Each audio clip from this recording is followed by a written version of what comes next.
আসসালামু আলাইকুম বন্ধুরা, আজ আমি আপনাদের মাঝে হাজির হয়েছি মাইক্রোসফট ওয়ার্ডের ইনসার্ট ট্যাব নিয়ে। তো প্রথমেই আপনারা মাইক্রোসফট ওয়ার্ড সফটওয়্যারটি ইনস্টল করে নেবেন।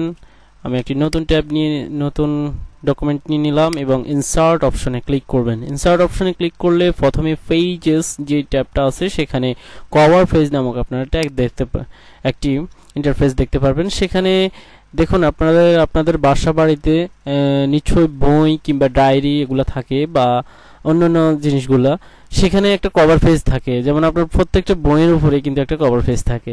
যেমন এই কভার পেজটা দেখুন, একটা ডায়েরির কভার পেজ। এখানে জাস্ট আপনি আপনার নামটা লিখে দিন বা কোম্পানির নামটা লিখে দিন। তো আমি যদি আমার নামটা লিখে দিই সাব্বির মির্জা, তো এখানে ধরুন আমার কোম্পানির অ্যাড্রেস, তারপর হচ্ছে কোম্পানির নেম। তো এইভাবে কিন্তু একটা কভার পেজ তৈরি করা যায় এবং সেটাকে ছোট বড় অবশ্যই করতে পারবেন। এখানে ধরে জাস্ট ছোট বড় করা যাবে যদি আমি ছোট বড় করতে চাই। এছাড়াও এটাকে ড্র্যাগ করে এখানে কিন্তু জাস্ট এখানে আসার পর দেখুন ড্র্যাগ করে কিন্তু এটাকে এদিক সেদিক নেওয়া যাবে। তো এই হচ্ছে বিষয়টা, কভার পেজের বিষয়টা। এখানে আরও কভার পেজ আছে যেগুলো আপনি সিলেক্ট করে নিতে পারেন। দেখুন আমার নামটা কিন্তু চলে আসছে মির্জা। তো ডকুমেন্ট সাবটাইটেলগুলো আমি এখানে দিই নাই।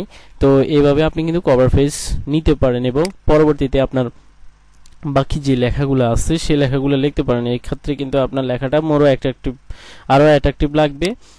দেখুন এখানে কিন্তু এই যে দেখুন একটা ট্রেনের কভার পেজ চলে আসলো। তো এখানে আসলে এগুলা আপনি অনলাইন থেকেও কিন্তু কালেক্ট করতে পারেন। যেমন এই যে দেখুন এই একটা কভার পেজ। তো এগুলা কিন্তু আপনি চাইলে অনলাইন থেকেও কানেক্ট করতে পারেন, আপনি এখানে নিজেও তৈরি করতে পারেন বা পিকচার দিয়ে। এই যে যেমন এটা একটা পিকচার, এই পিকচারটা এনে এখানে তারা জাস্ট বসায় দিয়ে একটা কভার পেজ তৈরি করছে। তো আপনি চাইলে কিভাবে আপনি নিজে তৈরি করবেন সেক্ষেত্রে আপনি এখানে মোর কভার পেজ ফর office.com, এটার জন্য অবশ্যই আপনার ইন্টারনেট লাগবে। ইন্টারনেটের মাধ্যমে আপনি মোর কভার পেজটা করতে পারবেন। তারপর হচ্ছে রিমুভ কভার পেজ, অর্থাৎ যে কভার পেজটা আপনি নিছেন সেটা রিমুভ করে দিতে পারবেন। এবং তারপর হচ্ছে আপনি কাস্টম কভার পেজ তৈরি করবেন। হচ্ছে যে একটা কভার পেজ নেবেন এবং সেখানে আপনি আপনার ইচ্ছে মতো যেমন পিকচার এনে আপনি এখানে বসিয়ে দিয়ে পিকচার কিভাবে আসতে হয় সেটা পরবর্তীতে আসতেছে, পিকচার এনে কিন্তু আপনি কভার পেজ তৈরি করতে পারেন। তো এই হচ্ছে কভার পেজের বিষয়টা, আশা করি আপনারা বুঝতে পারছেন। তারপরে হচ্ছে রিমুভ কভার পেজ দিয়ে দিলাম। এরপর হচ্ছে ব্ল্যাঙ্ক পেজ, অর্থাৎ ব্ল্যাঙ্ক পেজ মানে হচ্ছে যদি আমি কোনো একটা পেজ, ধরুন আমি এই পেজটাকে টোটালি ব্ল্যাঙ্ক করে দেবো। এখানে লেখা আছে কিন্তু আমি লেখাগুলো রাখতে চাই না, ডাইরেক্ট এক ক্লিকে আমি কিন্তু ব্ল্যাঙ্ক করে দিতে চাই। তাহলে সেক্ষেত্রে আমি জাস্ট ব্ল্যাঙ্ক পেজে ক্লিক দিব, এই পেজটা কিন্তু ব্ল্যাঙ্ক হয়ে গেছে। এবং এই পেজের লেখাগুলো এই যে দেখুন আমি জাস্ট এই পেজে ক্লিক কার্সরটা রাখলাম, ব্ল্যাঙ্ক করে দিলাম, এই পেজটা কিন্তু ব্ল্যাঙ্ক হয়ে গেছে। তো এই হচ্ছে ব্ল্যাঙ্ক পেজ এর বিষয়টা, মানে ওই পেজটা ব্ল্যাঙ্ক হয়ে যাবে কিন্তু লেখাগুলা অন্য পেজে চলে যাবে, অর্থাৎ আপনি যেই পেজটা ব্ল্যাঙ্ক করতে চান ওই পেজটা ব্ল্যাঙ্ক হয়ে যাবে। এছাড়া আপনি যদি পেজ ব্রেক, পরবর্তীতে হচ্ছে পেজ ব্রেকের বিষয়টা হচ্ছে যে আপনি এই দুই প্যারা লিখলেন এবং এখান থেকে আপনি পেজটাকে ব্রেক করে দিতে চাচ্ছেন, অর্থাৎ এই এতটুকু লেখা আপনি চাইতেছেন যে আপনার যেহেতু এক পৃষ্ঠার মধ্যেই রাখতে এবং আর এই পৃষ্ঠার মধ্যে কিছু না রাখতে, সেই ক্ষেত্রে আপনি পেজ ব্রেকে দিয়ে দিবেন। দেখুন আপনার প্রথম দুই প্যারা কিন্তু এক পৃষ্ঠার মধ্যে চলে আসছে। তো এই হচ্ছে পেজ ব্রেকের বিষয়টা। তারপরে হচ্ছে খুব মোস্ট ইম্পর্টেন্ট একটা বিষয়, সেটা হচ্ছে টেবিলের বিষয়টাতে আমি একটা নিউ ট্যাব নিয়ে কাজ করে আপনাদেরকে দেখাবো। আমি জাস্ট ইনসার্টে গেলাম, আমি টেবিলে যদি জাস্ট একটা ক্লিক করি, এখানে দেখুন একটা তাদের ডেমো টেবিল চলে আসতেছে। সেখান থেকে আপনি সরাসরি 9টা-10টা পর্যন্ত নিতে পারবেন এবং র নিতে পারবেন 8টা, কলাম নিতে পারবেন 10টা র। এবং এইখান থেকে আপনি জাস্ট এই একটা ডেমো টেবিল এখান থেকে নিতে পারবেন, সেটাকে এখানে এই কর্নারে এসে বড় ছোট করে নিতে পারবেন এবং এখান থেকে ড্র্যাগ করতে পারবেন, নির্দিষ্ট আপনার কাস্টমাইজ স্থানে নিয়ে যেতে পারবেন। তবে এর থেকে বেশি যদি আমরা টেবিল নিতে চাই সেই ক্ষেত্রে আমাদের কি করা? তো আমি যদি এটাকে মুছতে চাই, জাস্ট এখানে ক্লিক করব, এই জায়গাতে জাস্ট টেবিল ক্লিক করে টেবিলটাকে সিলেক্ট করব এবং জাস্ট ব্যাক স্পেস চাপ দেব, টেবিলটা ডিলিট হয়ে যাবে। এখন আমি যদি আমার মন মতো টেবিল নিতে চাই সেই ক্ষেত্রে কি করণীয়, আমি জাস্ট এখানে আসব, টেবিলের এর নিচের অ্যারোতে ক্লিক দিব, ইনসার্ট টেবিলে ক্লিক দিব এবং নাম্বার অফ কলামে ক্লিক দিব। ধরুন আমি 20টা কলাম নিতে চাই এবং 30টা রো নিতে চাই এবং আমার কলামগুলোর ওয়াইট হবে অটো, সবগুলো অটো থাকবে। এখন আমি যদি এটাকে ওকে দেই, দেখুন আমার টেবিলটা কিন্তু আমার মন মতো হয়ে গেল। তো এই হচ্ছে টেবিলের বিষয়টা। তবে টেবিলের বিষয়ে আরও কিছু ব্যাপার আছে, সেটা আমি আপনাদেরকে দেখাচ্ছি। এখানে হচ্ছে ড্র টেবিল, ইনসার্ট টেবিল তো দেখলেন, এবার ড্র টেবিল দেখুন। ড্র টেবিল হচ্ছে যে আমি নিজে আমার হাতে টেবিল আঁকবো। ধরুন আমি একটা জাস্ট আঁকলাম, তারপরে একটা কলাম দিলাম, আর একটা কলাম দিলাম, তারপরে দেখুন এইভাবে একটা টান দিলাম, এখান থেকে এইভাবে দিলাম, আবার এর মাঝখানে আবার আরেকটা কলাম আঁকলাম, এখান থেকে আবার এইভাবে দিতে চাই। তো মানে ড্র টেবিল হচ্ছে আপনার নিজের কাস্টমাইজ করা টেবিল, যেটা আপনি খুব সহজেই তৈরি করতে পারবেন। এখন ড্র টেবিল করার ক্ষেত্রে যখন আমি এই টানটা আমি বলে দিয়ে ফেলছি, সেটাকে ইরেজ করব। দেখুন টেবিলটা আঁকার সাথে সাথে কিন্তু একটা ডিজাইন নামক অথবা লেআউট নামক একটা ট্যাব, নতুন ট্যাব চলে আসছে। সেটার ব্যাখ্যা একটু পরে আমি দিব, পুরো ডিটেলস ব্যাখ্যা দিব। তো এগুলা এখানে এইভাবে ইরেজার দিয়ে জাস্ট আপনি মুছে দিতে পারবেন। তো এই হচ্ছে ড্র টেবিলের বিষয়টা। এরপরে আমি যদি ড্র টেবিলের অর্থাৎ এটাকে যদি আমি মুছে দিতে চাই, জাস্ট ইরেজার থেকে এখান থেকে ক্লিক দিব এবং এটাকে সিলেক্ট করে ব্যাক স্পেস চাপ দেব, এটা মুছে যাবে। এখন টেবিলের যে বাকি বিষয়গুলো আছে সেগুলো দেখানোর পর আমি আপনাদেরকে বাকি বিষয়গুলো দেখে দিব। এরপরে আসছে যে এক্সেল স্প্রেডশিট। এক্সেল স্প্রেডশিটের আপনি যখন ক্লিক করবেন, অর্থাৎ আপনি মাইক্রোসফট ওয়ার্ডে থেকেই কিন্তু এক্সেলের স্প্রেডশিটের কাজটা করতে পারবেন। তো দেখুন এখানে কিন্তু এক্সেলের স্প্রেডশিটটা চলে আসছে। তো আপনারা নিশ্চয়ই বুঝতে পারছেন যে এক্সেলের কাজটাও মাইক্রোসফট ওয়ার্ড থেকে করা যায়। তো এই হচ্ছে টেবিলের বাকি আরেকটা বিষয়। এরপরে আপনি যদি টেবিলের কুইক টেবিলে যান, স্প্রেডশিটের পরে আপনার হচ্ছে কুইক টেবিল। দেখুন এখানে কিন্তু কুইক টেবিলের মধ্যে বেশিরভাগ সময় ক্যালেন্ডার দেওয়া থাকে। তো দেখুন এখানে ক্যালেন্ডার রয়েছে। তো এই ক্ষেত্রে এবার আমি আপনাদেরকে বোঝাবো যে ডিজাইন এবং লেআউট। টেবিলের এখানে গেলে কিন্তু ডিজাইন এবং লেআউট এই দুইটা কলাম কিন্তু চলে আসতেছে। এই দুইটা কলাম কিন্তু আমি এখন আপনাদেরকে বোঝাবো, আপনারা খুব খেয়াল করবেন। টেবিলের এখানে বেশি অপশন নাই, তবে ডিজাইন এবং লেআউটের এখানে কিন্তু অনেকগুলো অপশন। তো ডিজাইনের এখানে গেলে দেখুন আমি কিন্তু ডিজাইন দিলে আমার ক্যালেন্ডারের যে ডিজাইনটা সেটা কিন্তু চেঞ্জ হচ্ছে।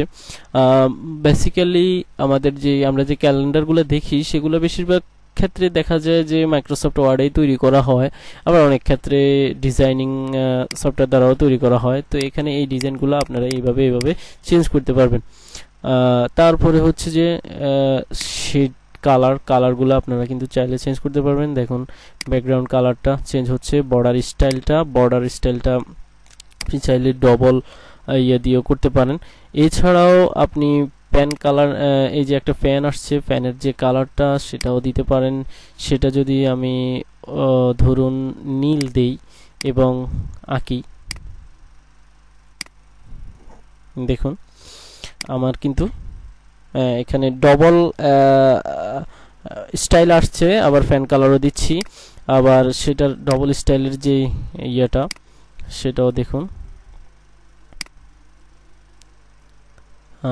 আমার যেহেতু এখানে একটাই লাইন টানার অপশন, দেখুন খুব সহজে কিন্তু এটা করা যাচ্ছে। আর এই যে কালারগুলা, এখানের কালারগুলা দেখুন, এবার এগুলো আঁকতেছি। তো বুঝতেই পারতেছেন কিভাবে আমি এগুলো আঁকলাম। এখন আপনারা চাইলে এখানে ওই যে আমি কিন্তু ড্র টেবিল অপশনে হোমের এখানে কিন্তু আমি আপনাদেরকে বর্ডারের এই বিষয়টা দেখাইছিলাম। তো এখানেও ঠিক সেম জিনিসটা আছে, ডিজাইনের এখানে বর্ডার জিনিসটা এখানেও কিন্তু আছে। আপনি চাইলে আউটসাইড বর্ডার দিলে পুরোটা বর্ডার হয়ে যাবে, এবং বর্ডার পেইন্টার আপনি চাইলে বর্ডারটাকে পেইন্ট করে দিতে পারবেন। যে এখান থেকে বর্ডারটা পেইন্ট করে দিতে পারবেন এইসব কালারগুলা দিয়ে। এই যে দেখুন, এখন আমি যদি এটাকে অন্য একটা কালার দেই, এই তো এই হচ্ছে টেবিলের ডিজাইনের বিষয়টা। এই অ্যারোতে ক্লিক করলে কিন্তু আপনি আরো ব্যাপক স্টাইল কিন্তু পেয়ে যাচ্ছেন। এছাড়াও আপনি চাইলে কিন্তু আপনার নিজস্ব মডিফাই স্টাইল তৈরি করতে পারেন আপনার মন মতো করে। এখান থেকে আপনারা এই ইন্টারফেসটা কিন্তু এর আগেও আমি দেখাইছিলাম যে কোন ফন্টে রাখতে চান, কোন কত রাখতে চান ফন্ট এরিয়া, তারপরে এগুলো কত রাখতে চান সেগুলো কিন্তু আমি পূর্বেও আপনাদেরকে দেখাইছিলাম। এগুলো একই ইন্টারফেস। এরপরে ফেজ লেআউটের বিষয়টা হচ্ছে যে গ্রিড ভিউ অর্থাৎ গ্রিড লাইন, যে এই যে দেখুন আপনার, আমি যদি জুম করি কন্ট্রোল চেপে মাউসের যদি চাকা ঘুরাই তাহলে কিন্তু এটা জুম হচ্ছে। তো এছাড়াও আপনি এখান থেকেও কিন্তু জুম ইন জুম আউট করতে পারবেন। তো এই হচ্ছে দেখুন, আমি যদি গ্রিড ভিউটা উঠাই দেই, দেখুন এই গ্রিডগুলা কিন্তু এখানে দেখাচ্ছে। যদি উঠাই দিই তাহলে উঠে যাবে। এছাড়া আমি যদি সিলেক্ট করতে চাই তাহলে সিলেক্ট সেলগুলো সিলেক্ট হচ্ছে। সিলেক্টের অপশনটা তো সিলেক্ট কলামগুলো সিলেক্ট হলো, তারপরে সিলেক্ট রোগুলো জাস্ট সিলেক্ট হলো, সিলেক্ট টেবিল, পুরো টেবিলটাই এখন কিন্তু সিলেক্ট হয়ে গেছে। সিলেক্টের বিষয়টা আমি আপনাদেরকে দেখাচ্ছিলাম। এখান থেকে সিলেক্ট না করে সরাসরি এইভাবেও সিলেক্ট করা যাবে, প্রত্যেকটা কলাম এইভাবে সিলেক্ট করা যাবে, সেটা আপনারা দেখতে পারতেছেন। এবার প্রপার্টিজের বিষয়টা গেলে আপনার এখানে কয়টা রো আছে, কয়টা কলাম আছে সেগুলো দেখাবে এবং সেগুলোর কতটুকু আছে সেটা দেখাবে। এখন ড্র টেবিলে যদি আসি, ড্র টেবিলে আসলে আমি কিন্তু ওই আগে ঠিক যেইভাবে টেবিল ড্র করছিলাম এখানেও ঠিক একই নিয়মে টেবিল ড্র করতে পারবেন, মানে আপনার মন মতো করে। তারপরে ইরেজ যদি দিতে চাই, আমি এখানে যতটুকু আঁকছিলাম ততটুকু আমি কেটে দিতে পারবো। এরপরে আমি যদি ডিলেটে চাপি, জাস্ট আমি ডিলেট সেলস দিতে পারি, কলাম দিতে পারি, রো দিতে পারি, টেবিল দিতে পারি। পুরো টেবিলটাই যদি আমি ডিলিট করে দিতে ডিলেট। এখন আমি যদি আরেকটা টেবিল আঁকি এবং লেআউট অপশনে যাই, ইনসার্ট অ্যাবভ মানে হচ্ছে যে দেখুন উপর থেকে আমার একটা কলাম আসবে, কলাম কিন্তু বেড়েই চলতেছে উপর থেকে। আর ইনসার্ট বিলো মানে হচ্ছে যে আমি যদি পিছনে যাই, ইনসার্ট বিলো হচ্ছে নিচ থেকে আমার একটা কলাম আসবে, নিচ থেকে। আর ইনসার্ট লেফট অর্থাৎ এতক্ষণ আসছে আমাদের রো, অর্থাৎ এই দিক থেকে যেগুলা সেগুলোকে বলা হয় রো, আর উপর থেকে নিচে যেগুলা এগুলোকে বলা হয় কলাম। তো এখন কলাম যদি আসে, আমি ধরেন এই ঘরে সিলেক্ট করলাম, অথবা এই ঘরে এই দিক থেকে আমার একটা কলাম আসবে। তো আমি দেখুন আমার একটা কলাম কিন্তু বৃদ্ধি পাইছে, 1 2 3 4 5 6 7। এখন আমি যদি আরেকটা দিই 8টা হয়ে গেছে, এই দিক থেকে একটা দিই, দেখুন 9টা হয়ে গেছে কিন্তু আমার এখানে কলাম। তো এইভাবে আপনারা কলাম, এবং ধরুন আপনি একটা টেবিল তৈরি করলেন কিন্তু আপনার একটা নতুন কলামের দরকার বা একটা নতুন রো এর দরকার, সেই ক্ষেত্রে আপনি এই জিনিসটা করতে পারেন। এছাড়াও আরো একভাবে করা যায়, সেটা হচ্ছে যে আপনি রাইট বাটন ক্লিক দিবেন, আপনি এখানে রাইট বাটন ক্লিক দেন আপনি এখানে ইনসার্টে আসুন, তারপরে হচ্ছে ইনসার্ট কি আনতে চান, কলাম রাইটে আনতে চান, তো কলাম বেড়ে গেল। এবং এইখানে একটা ক্লিক দিলে আপনার টোটাল টেবিলের বাইরে একটা ক্লিক দিয়ে জাস্ট একটা এন্টার চাপ দেন, দেখুন আপনার কিন্তু একটা রো এর সংখ্যা বাড়লো। এছাড়া আরেকটা জিনিস হচ্ছে যে টেবিলের ভিতরে যদি আপনি একাধিক লাইন লিখতে চান তখন আপনি এন্টার চাপ দিবেন, দেখুন ওই টেবিলটা বৃদ্ধি পাচ্ছে। এবং আপনি যদি কোনো ঘরটাকে ছোট করতে চান, এখানে চেপে এই যে আপনি এই যে টেবিলের যেই ইয়েটা আছে, বর্ডারটা আছে, সেই বর্ডারে চেপে ধরে আপনি নিচে নামাইতে পারবেন, উপরে উঠাতে পারবেন, এবং কলামটাকেও বড় করতে পারবেন, ছোট করতে পারবেন। এই হচ্ছে কলাম এবং রো এর বিষয়টা। এরপরে আরেকটা বিষয় হচ্ছে যে টেবিলের মধ্যে আপনি ধরুন এই তিনটা ঘরকে আপনি একটা ঘরে, জাস্ট একটা সিঙ্গেল ঘরে পরিণত করবেন। সেক্ষেত্রে আপনি মার্জ করে নিতে পারেন, রাইট বাটন ক্লিক করবেন, মার্জ সেলে ক্লিক করবেন, দেখুন এটা পুরোটা একটা ঘরে পরিণত হয়ে গেল। তো এই হচ্ছে মার্জের বিষয়টা। তারপরে দেখুন সেটা এখান থেকেও আপনি করতে পারবেন, মার্জ সেল, অর্থাৎ আপনি পুরোটা জিনিসটাকে সিলেক্ট করবেন, দেন মার্জে ক্লিক করবেন, মার্জ সেল হয়ে যাবে। এরপরে আপনি স্প্লিট সেল, অর্থাৎ আপনি এই ঘরের ভিতরেই আরো কয়েকটা কলাম এবং রো আনতে পারবেন, সেটা হচ্ছে এটা। আর যেটা আপনি ড্র টেবিল দিয়েও কিন্তু একে একে করতে পারেন। এরপরে আপনি কিন্তু স্প্লিট টেবিল অর্থাৎ এটাকে টেবিলটাকে দুই ভাগে বিভক্ত করে দিতে পারেন। এছাড়াও আপনার লেআউটে গেলে আরো বিষয়টা আছে যে auto fill colour, fill colour এগুলোর বেশি একটা প্রয়োজন যদিও নাই, তারপরে আপনি হাইট ওয়াইটের বিষয়টা আর কি দেখুন, নিশ্চয়ই বুঝতে পারতেছেন যে কলামের সংখ্যা যে বৃদ্ধি পাচ্ছে। এবং আপনি রোটাকে চাইলে এই যে দেখুন, যেটা আমি টেনে টেনে আপনাদেরকে বাড়িয়ে দেখাইছিলাম এই যে এইভাবে, সেটা এখান থেকে হাইট ওয়াইটটা। এরপরে হচ্ছে ডিস্ট্রিবিউট রোটা হচ্ছে যে আপনার এরকম বড় হয়ে যাবে। তো আমি এইভাবে বড় করাচ্ছি, আমি মনে করি যে আপনারা নিজেরা কাস্টমাইজ করে বড় করুন, সেটাই হচ্ছে বিষয়টা। এরপর কলামটাও আপনার সেভাবে ডিস্ট্রিবিউট করতে পারবেন। এরপরে হচ্ছে যে আপনার লেখাটা অ্যালাইনমেন্টটা কিভাবে, অ্যালাইনমেন্টের বিষয়টা তো বুঝাইছি আপনাদেরকে। ধরেন আমি যদি এখানে ENGLISH ইংলিশ লেখাটা লিখি, ইংলিশ লেখাটাকে ধরুন আমি এটাকে আরো ওইদিকে নিই। এখন ইংলিশ লেখাটা কিন্তু আমার এখান থেকে আসতেছে, আমি চাইলে টেবিলের মাঝখানে নিতে পারি, এপাশ থেকে আনতে পারি, এপাশ থেকেও নিতে পারি। আবার চাইলে এই ঘরে দেখুন, আমি কিন্তু চাইলে কিন্তু এটার এই ঘরের একদম মাঝখানে রাখতে পারি। সেটা হচ্ছে এখানে ক্লিক দিলে জাস্ট মাঝখানের রাইট সাইডে, নিচের লেফট সাইডে, নিচের মাঝখানে, নিচের রাইট সাইডে। তো এই জিনিসটা করতে পারি। এছাড়াও উপর নিচ বা নিচ উপর যে কোনোভাবে এখান থেকে করতে পারি।